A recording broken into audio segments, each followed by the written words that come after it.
Hello everyone, hi, welcome to the channel of Wall Street Mojo. Friends, today we are going to learn a tutorial that is on earning per share. So we are going to discuss a couple of things over here. The first is the basic EPS, the meaning and the calculation and so on and so forth with the examples. So let's start. See, when you analyze a company's financial health, the very first measure that you may want to check is the profitability of the company. Absolutely. So the portion of the company's profit allocated to each outstanding share of the common stock is known as the earning per share. Now, though the interpretation of earning per share is relatively easy, however, the EPS calculation is not that simple. Like for example, we'll have a look at the Colgate-Palmolive earning per share schedule and let's have a look what's there. Now, this is Colgate-Palmolive company's Notes to Consolidated Financial Statement, which has details relating to basic EPS, diluted EPS. So we note something that there are two variations of EPS. One that is basic, another that is diluted EPS in Colgate. Also, if you note that there are stock options and restricted stock units, they are affecting the total number of shares outstanding. So if this is slightly confusing at this stage, then you don't need to worry. The primer on the EPS cover the basic, and then you take to the advanced level of earning per share. So we'll start with what is earning per share and then we'll move on. At the very first stage, most commonly used corporate profitability measure for the publicly traded firms, earning per share tells a common shareholder how much the available income is associated with the share and they own the share, that is a pie. So what are the important notes regarding EPS? You can say the first one, EPS is only reported for the shares of the common stock. Second, the non-public traded firms are not required to disclose EPS calculation. The third point, EPS provides an insight to the common shareholders about what? The future dividend payout and the value of the shareholding. So there is thing called simple versus complex capital structure. Well, we don't want to get there, but just on a slight note, I can tell you that a company's capital structure is simple if it consists of only common stock. So if it is common stock, then it is simple structure, or it includes no potential common stockholders that upon conversion or exercise could dilute the earning of the common share. And a complex capital structure has securities that could have a dilutive effect. Okay, that could have a dilutive effect on the earning per share. So this is your complex structure. These are the two structures. Now let's start with the basic EPS definition. So the basic EPS calculation does not consider the effect of any dilutive security. So there'll be no consideration over here. Here we use the actual earnings and the actual number of issued common shares. So let's understand the formula of basic EPS. Basic EPS is your net income. Once you write your net income less your preference dividend, whatever preference dividend you pay, divide by, it's called weighted average common shareholders outstanding, or WACS, that is weighted average common shareholders, that is the number of shares outstanding. So the current year's preferred dividend is subtracted, that is the preference dividend, as we can see, is subtracted from the net income, because see, EPS refers to earning available to the common shareholders. Common stock dividends are not subtracted from the net income. Let's take some example to understand this and get into the nitty-gritty of the same. So let's take the example of Colgate. Now we'll be taking Colgate's example. Colgate has a complex capital structure. Why? Because absolutely there must be some dilutive security. Reason is that the capital structure contains stock options, so which are dilutive, and restrictive stock units that may increase the number of shares outstanding. So your denominator will get affected.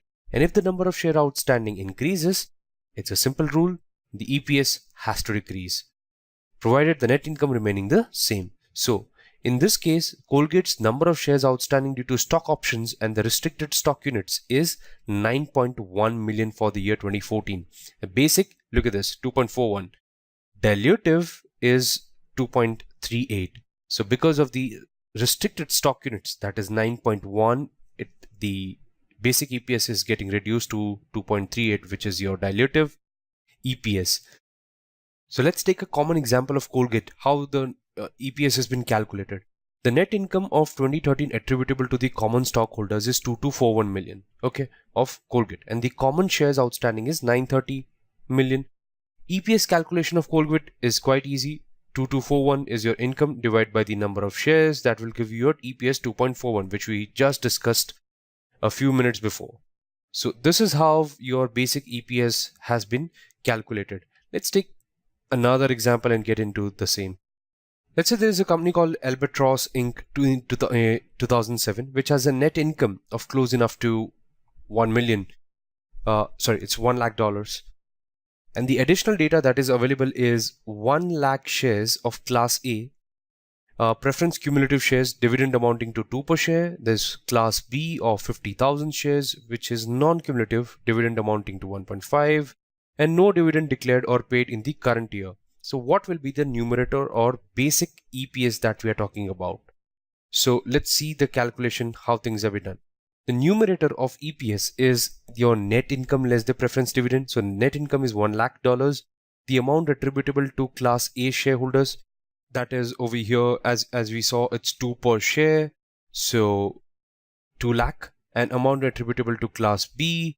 So Class B shares are non-cumulative, so there is no obligation on that end, with no dividend declared for the year. So no amount is deducted from the net income. So net income comes down to $8 lakh. And the weighted average shares.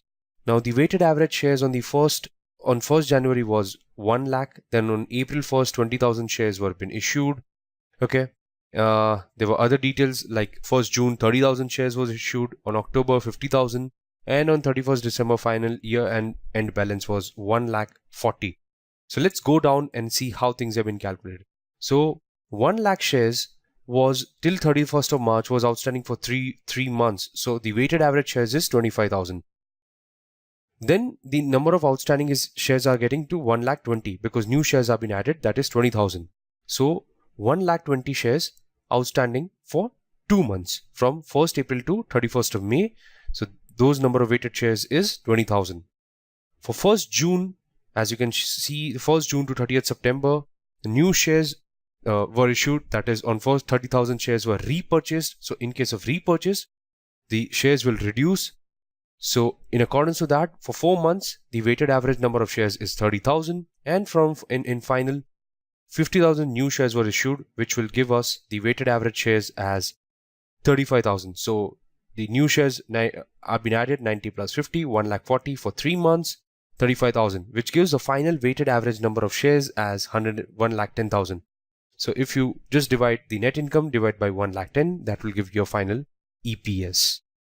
Now the final concept that I want to take you is that how earning per share is related to the stock market. See, earning represents the profitability of the company and is considered to be the most important indicator of the financial health of the company.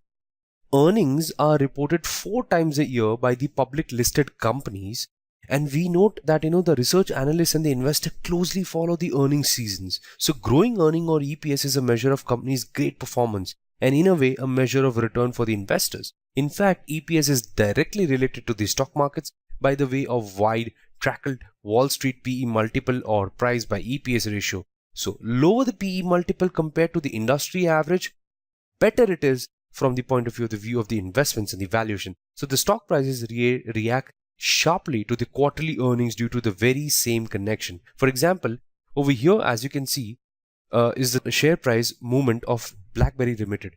If you heard about BlackBerry long time ago, after the quarterly earnings report. If you note over here, the sharp movements in the stock prices are there over here. There is a drastic movement in the stock prices post the earning report. See the level of the fluctuations right over here. I hope you have got a great knowledge in this. Thank you, everyone.